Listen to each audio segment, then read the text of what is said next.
Well, hello, Liberty listeners. Welcome to another episode of Liberty Road. Today, we have the pleasure of hanging out with Neha Ruch, who has written a book that she's going to get into and tell us why she wrote it. But first, I just want to welcome her to the show. Hello, Neha. How are you? Oh, hello. Thank you for having me. It's a pleasure. Absolutely. So before we get into the actual book, the Powerpause, talk to us about how you got from where you were to making the decision that a pause was what you needed in your life. I'm so glad you asked that question because I think deciding is such a big part of this journey.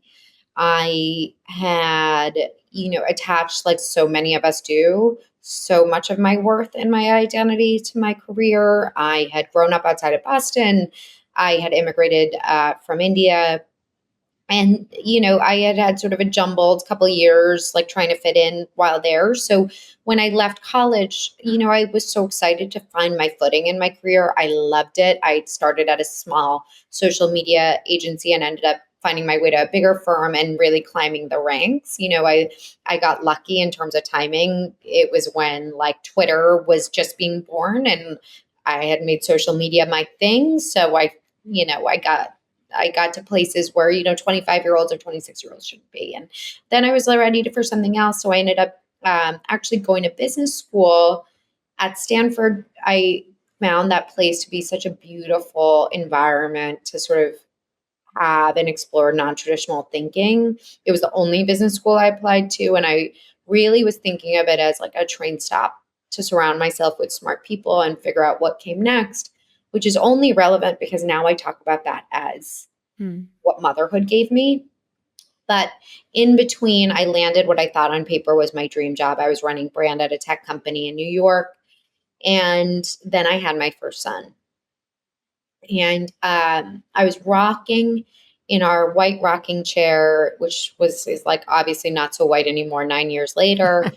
And, I think there was some sort of peace that was probably looking for a long period of time. It's not to say that I was sleeping well. It was still 3 o'clock in the morning. It's not to say that my like boobs weren't leaking everywhere or that it was all idyllic, but it was to say that after so many years of trying to fit by striving or molding, in that moment, your little baby really just wants you.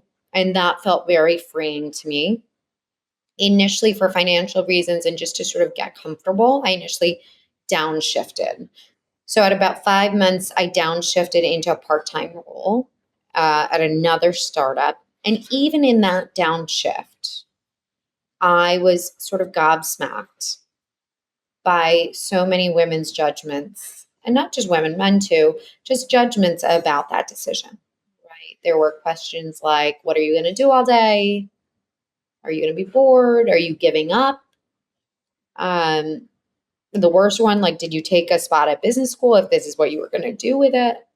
Oh, wow.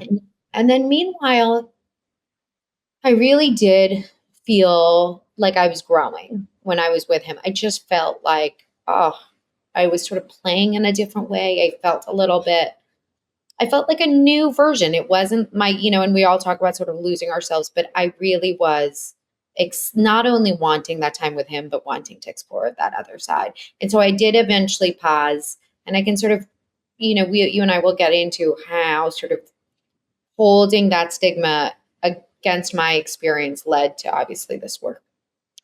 I want to go back to something you just said about, just the comment of you took a spot at business school to end up working part-time or to not work at all. That says a lot about the person who said that. But also, did that sort of thinking start to impact you? Were you then even more hesitant to take any further of a pause because you went from part-time and then eventually whole-time? Did that seep in? And what did you have to do to counter those voices? So I think I do, some people are inherently like a little bit more risk-taking than others. I did have a sense of real confidence in the choice. I did not, however, that did not make me immune to people's judgments, right? Like Mm. I inherently wanted everyone to understand and perceive my decision the way I perceived it. And I had to do a lot of self work and self study as to how I could make the right choice for me without worrying about what other people think. It was less about them making me question my choice and more about healing the part of myself that needed everyone's approval to make the Mm. right choice. Oh my Right. gosh, what a wise distinction, And, regardless of the choice. and so I ended up, I remember this pretty vividly. I picked up the book Four Agreements by Don Miguel Yeah. Ruiz. And there's a lot in that book, but there's a big part that really helps you make sense of other people's critiques have more to do with their own experiences than with yours, right? And so that led me down the path of really understanding and sort of digging into, well, what are these other people's experiences with ambition and with success and with work and family, right? Like I think so often in the work and family equation, we've all been pitted against each other to say like one choice is the right choice or one choice and sort of we've all been fed, especially back then, right? So I have to ground this in, this was the height of the lean in movement, the height of the girl boss era. And so it really did feel at odds with sort of the programming that a lot of women were contending with at that moment, right? The programming was we work hard, we hold our spot. This is our version of feminism. Success is being a quote unquote girl boss and leaning in. And I don't think it was until really in these last couple of years post pandemic that we've had a real re examination of work. But at the moment, there was no representation of that. And what was so interesting was I was meeting so many incredible women even then who, not so dissimilar from you and myself, had clocked in, at least a decade of career experience. They had really much more sort of dynamic, equitable, non-traditional relationships with their partner, right? Like these weren't like domesticated. This was Yeah. really women who were intellectual, ambitious, modern, and had access to sort of digital technologies and uh, digital spaces and communities such that they were really percolating on new ideas. And we're taking these pauses or shifts to make room for family life in part because they just wanted to enjoy time with their kids, not because they had to or they wanted. Some people, by the way, and I think one of the myths is that stay at home motherhood is like a total luxury, right? Yeah. 1 in 3 women have to pause because of the cost of childcare, especially right. So all to say, none of it matched the archetypes I was being fed. And I think that helped because what it made me want to do, you asked me, well, what did hearing those comments make me feel? It made me feel very angry on behalf of all of these women because it did feel like I was starting to understand where the questions were coming from, which is this sort of archaic, outdated tropes about stay-at-home motherhood. And so that was sort of the first seed of the platform as it exists now. It's interesting to be talking to you. I'm 56. Many of our listeners, most of our listeners are in their 40s, 50s, and I would say even 60s. And coming to this platform looking for resources, advice, tips, information on midlife. Had we had somebody like you back when we were making some of those decisions in our 30s, maybe even early 40s, I had my last child at 40. There would have some of the conversations we're having now would be wildly different. So what you essentially started was a movement, and the movement came before the book, which is interesting. Mhm, Oftentimes people write mhm. a book that becomes a platform for something else. Tell us about how you started that, how you started to garner people around that messaging, giving people permission for the decision that you made, permission for them to make that decision before the book ever came along.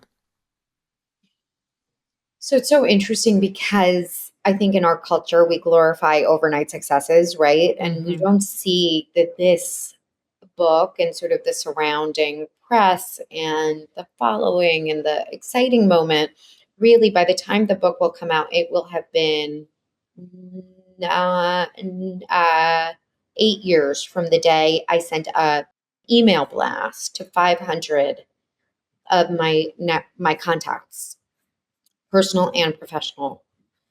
And you can read that first email, and I wrote it in MailChimp, and I designed it as best I could. I worked with a friend of mine, and I had a blog, and I had sort of written to sort of 50 women previously and said, I know our stories need to be told. And I said, I want to start to highlight this changing face of the Yeah. ambitious woman making room for family life. And I sent a newsletter with basically the exact same mission and thesis as the book now has. And I remember it felt so daunting because the only like our culture diminishes so many things like pausing, but also passion projects, right? Yeah. We write off women's work in all its forms, whether that's care work or whether that's quote unquote lifestyle businesses or small blogs or Instagram things, right? When all of these things can have incredible impact. But it's interesting when you check your ego for one thing, it sort of forces you to check your ego for like, it's just at that point, I was like, I have nothing to lose. And, I got crickets from some people, but I heard from so many women who said, like, I know someone who this will resonate with, or I know this small business that is like fully focused on employing women part time. And so I started featuring, I would post Monday, Wednesday, Friday on the blog and then on Instagram. It was different back then. It was a little bit simpler, but a lot of it was my own lived experience. And I think about that a lot that I don't, there were so many times that, say, from 2017 to 2021, 2022, for those 5 years when I was really fully at home, that I would look around and think, this is a movement. This is a big conversation. This does deserve to take up more real estate and get the press headlines. But I knew I couldn't give it that. I still Mm. had little kids, right? Like they weren't yet both at school and I was still doing it. And so I had to sort of commit to myself that I would keep the lights. I would do a little bit every single Right. day. Right. And, you would see a little spike or it would catch on. And one of the big ways I did it was I would just say, I would share my own experience. If women resonated with it, I would invite them to share their stories. They would then share theirs with their communities. And little by little, it built a really organic community of women who really resonated with the platform as sort of the first and only space for them and reflecting back their experience in words that were helping them feel more empowered. And then it was about 2022, both my kids aged into school. And it was 2021, fall of 2021. And I thought, I'm ready to dial up. And culture was much more ready post pandemic. Yeah. And I realized that this was a really interesting moment to finally be able to amplify the dialogue. And so between, personal timing and sort of cultural timing, it grew. And ultimately, what I sort of, to grow it, I just sort of double down on what are the sort of unique resources I can put together to serve this community. Like at the end, so much of it is language and reframes and expertise to validate their experience, to give them give them a cohort of knowing that they are among a really intellectual group, to give them a sense of possibility of what could come next. But, at that point, I started doubling down on investment into research or building out a flex jobs board to help women stay connected to creative resources. And ultimately, it did lead to the book deal when the time was right. There's so many parallels actually to the work that you're doing and the work that we're doing, what you're doing to create space for um, women who are choosing to take that pause, and what we're doing. It's a different pause, right? What we're doing for women to look at midlife in much more of a embracing aspirational way versus shelf life's over. Yeah. It's a little bit more of a, what are you going to do with all that experience? What are you going to do with all that wisdom? What are you going to do that's been buried deep inside you that now has the opportunity to come out? And it's not lost on me that some of that is a baton toss or a baton Mhm. handoff between what you're doing. And I would say you guys are on the, the back end of those 30s, early part of those 40s when you're making that transition, you're stepping into midlife. And there's this sort of conundrum of, okay, I go back after pausing. I'm 42, let's say, Mhm. just picking a number. And now the job market is not really interested in me because ageism is a real thing, or because I've missed that gap in my resume or that gap in my staying connected or whatever it is really having an impact on me. And yet we know that employing these women is a really good idea. We know that leaning on these women for solutions to all the things that ail us as a country is a really good idea. So there's this interesting gap that when you take that pause and you step back in, there's this other issue that we have to deal with. What are you seeing that's giving you hope on that front? Well, I think the parallels are so clear, right? And I do think that's a really interesting point that you're working against two forces. You're working against ageism as well as bias towards Mm-hmm. resume, nonlinear careers. And I think what I am seeing is a couple things. One is just in the last 6 years, we're seeing a normalizing of career breaks. So I think that's number one. Yeah. Number two, I think we are seeing a cultural shift in the value we're assigning to caregiving.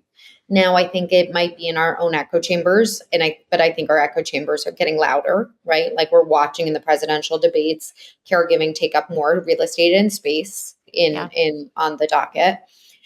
I think though, no matter how educated employers can be about the value and skills and leadership training ground that parents have had in their time spent in family life, I think it's still on the returner.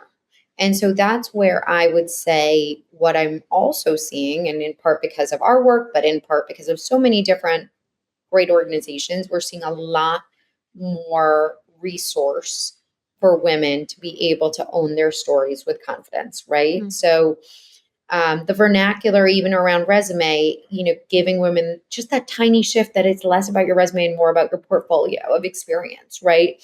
A lot of my forthcoming book is about how can you strategically enter a pause or navigate a pause such that you are actually staying connected, because that's a big part, Yeah. that they don't disconnect. We're seeing 9 out of 10 women actually do stay connected in some capacity, whether that be volunteering, whether that be advising other friends' small businesses, whether that be online certifications, whether that be navigating really complicated health circumstances for their family and then getting involved with that research or those initiatives, right? You're seeing such a varied set of experiences that are carry a lot of gravitas and have a lot of application to the workforce.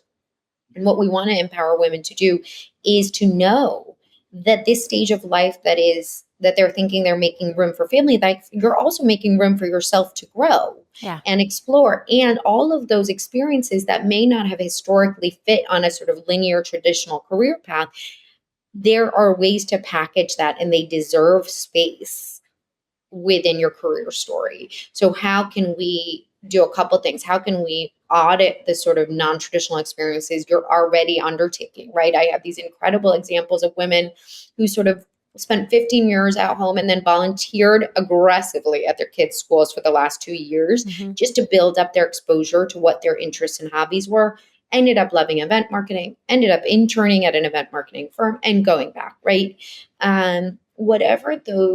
Whatever is available to you, whether that be Instagram, whether that be your school volunteer PTA, how can you use those forums to start to explore your interests and put yourself out there?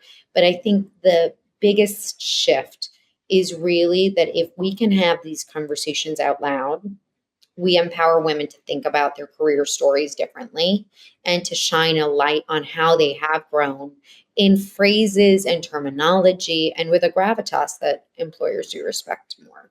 It's good to hear that what you're seeing is opportunity and doors opening, and that doesn't mean that all those doors are wide open, but the work has begun, and we can continue to lean into that work and know that things like resume versus portfolio. That's Mm, fantastic. That's fantastic language, and I can imagine that people who are listening to this are like, yeah, I have that. I have years of stacked up information, knowledge, experience, expertise that I can bring to you, even though I have a 10-year gap or yeah. whatever. Yes. And Um, I would think about that gap less as a gap and sort of a space where there was non-traditional yeah, experiences, right? yeah, And I would, the goal really with the book as well as is to shift the language such that an employer, we dream of a day that an employer would say, so tell us about some of your non-traditional experiences over the course of the last 5 years, 15 years. yeah. And it's not like explain your gap, right? Like just that shift. But until that, we need to just keep sort of shifting the language for ourselves. Um, That's and great. That's a great tool. I mean, from an HR point of view, that's a great tool for you guys to give to those people on the other side of it, because the it avails them to a network of people that they Mhm. perhaps would not have leaned into before, that are actually going to be solution providers for whatever they need. So I can see your work, on both sides of the fence, so to speak. Right. Okay, we keep circling around the book. Let's get into the book. So the book is called Thepowerpause. What was your intention in writing the book? You'd had the platform, you'd been building it, you had been sharing stories on the blog, you had been empowering and impacting women. What was it about the book that was important? What was the thesis of the book that you wanted to get into the hands of more, scaling your information even more? Well, one, I had for a long time felt like you look at the shelves and you look at the leadership and work category in titles, book titles, and you see a lot of guides for women on how to move up the ladder, how to do more, how to do less so you could do more. We'd seen a lot of that and we had seen nothing to validate another ambitious choice, which is to pause. And how could you strategically enter, navigate, and return from a pause in such a way that it could be an enriching chapter in the long game of working life, right? And I wanted that guide to exist. One part for more women to have that available to them, for it to dignify a chapter of stay-at-home motherhood, and I wanted the book out there as a sort of cultural call to action to say it's time to re-examine the antiquated notion of a stay-at-home mother because it's a much more modern, dynamic story, and it actually is a pause in which women are growing and exploring. And if we can sort of shine a light on that, really rally women around that, and rally the culture around it, then can it shift the conversation even more so? Thank you for that sort of synopsis of what you were trying and hoping to accomplish, but also your why. Now you're getting the book out and into the hands of other readers or readers. What has changed for you? What did you learn along the way that you perhaps had a hunch about, but now it was like experienced knowledge? Or what totally shifted from when you first started to where you are now? So I would say what was validated, and I'm especially seeing this now as we're getting ready to put the book out into the world. The best part is meeting women all across the country who reflect back the thesis, right? You're talking to women who have such fascinating, diverse stories.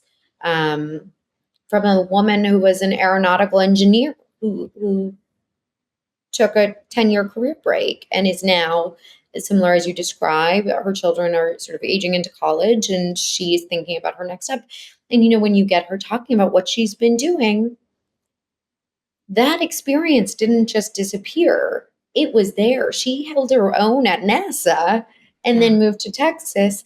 and built upon that, incredible work advising her husband, volunteering in the community organizations, and it has really changed her perspective on what she wants to do next. I mean, I think she's wanting to go into much more of a community organizing direction. But and then you see that story of all these incredibly well, high achieving, ambitious women, and that ambition did not die in them.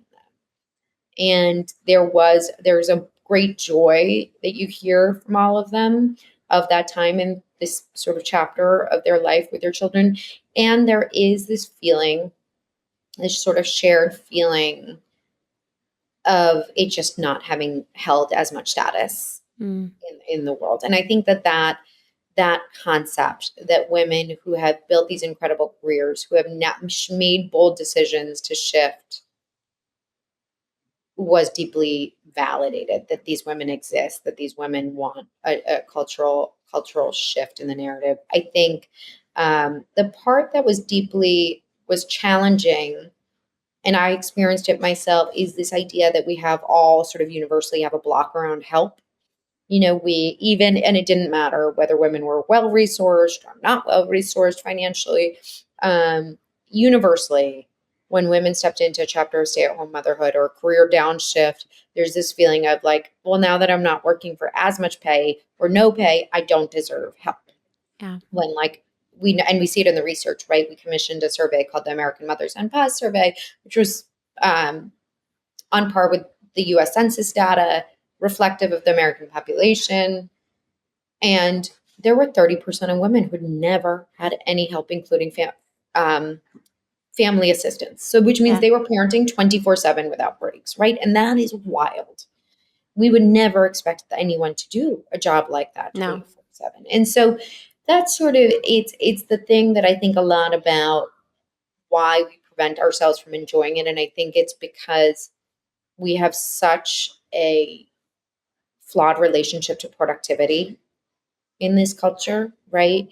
And we have such a um, uh, unfortunate relationship to our value for caregiving that there just needs to be, and the book hopes to provide this, the work provides this, which is like support in just knowing and understanding the immense value, reclaiming the desire and validating the want for support, Yeah. giving you tools to invest in that. But I would say that was hard. I would say the best takeaway though, is how fluid it all is for me in my own life. Like right now, I'm actually working again 9 to 5, right? To put this, I drop my kids off at 8:30. I walk to my little office right next to there, and it's wild. And it can be really hard. Even I recognize that is much less than sort of many American workers, and it's on my own terms, so it's not comparable in many ways, but it still feels hard from the days I was fully at home with them, and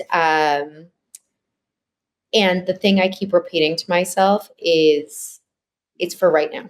Yeah. This is seasonal. I will get to reevaluate in March. And that has been the best lesson from this stage, that we are all making the best choice for right now. And we are all so much more evolving and fluid in these journeys.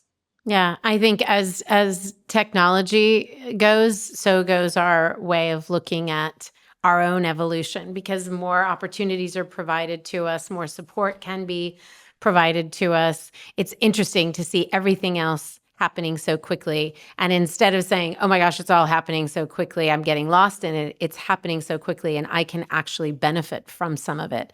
When you said we have this interesting relationship to productivity, it wasn't lost on me that that productivity is out of the home, because you are Mm, being insanely productive within the home. You don't see it, because you don't have the same sort of way to measure those results. You're growing humans. It's a little bit different. But it's sort of ironic that we're calling that a pause. mm, It's hardly a pause. It's so much work, as anybody who's worked full time in the home, part time, whatever capacity in the home. It's a lot of work. And I also heard in what you were saying the benefit of that pause, of course, on the child and the home, and I think we understand that inherently. But what you're saying is also the benefit, like in the astronaut, the example of the astronaut, the example of your own story, that had the pause not happened, those two stories would have been going on a very different trajectory. That your pause allowed you to look at what's wrong, how we're looking at this as a society, what opportunity there is, and how to create a movement out of it and for these women. Um, Similarly to the woman that you mentioned, her story, had she not taken the pause, was likely to stay on that aeronautical sort of path. And instead found herself, because she could lean into herself as an adult, she could look to herself and listen to those desires in a way that she probably didn't have space to as a full-time working person, and shift and make a decision that fit with where she was in life and what her new needs were as a highly functioning person. So the pause that you're talking about is interesting to me in how much it allows for the actual Mm. caretaker or mother in this case. And I think that's the goal of it, is really to expose it as, you know, as a moment and a chapter where you're certainly making room for family life. But in making room for family life, you can make room for yourself to grow Yeah. alongside, right? And I think um, there's a huge opportunity we see, right? 67% of women will say that they have an enhanced sense of self and perspective following a career break, right? Like when they return to work in the data, you'll see women rank flexibility and meaning over salary, right? It just changes what's important. And I think, in raising children, what you're one of some of the tropes that we're fed is this idea that your networks die, and what we know is your networks don't die in motherhood. You're actually exposed to so many more diverse groups of women Mm. or men, because you're on playgrounds, you're in play spaces, you're in environments you wouldn't normally be in. And you can still, your brain is still functioning. You can still have interesting conversations with those people. And oftentimes we're seeing, especially in the new booming women's entrepreneurship and small business economy, a lot of those are born out of mothers Yeah. meeting in those groups and communities.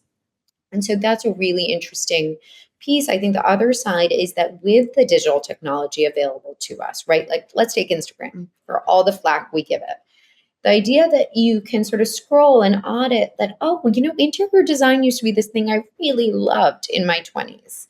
And like, maybe I'd like to follow those accounts again, and maybe it'll pique me to start exploring. And we've seen women, find and use platforms to identify those interests and hobbies, and then be able to, in the sort of 15 minutes that they're walking to pick up, or those 20 minutes they're folding laundry, listen to a podcast about what it might mean to build a business of the kind that they're dreaming about. And there's so many new ways to explore interests on your own terms.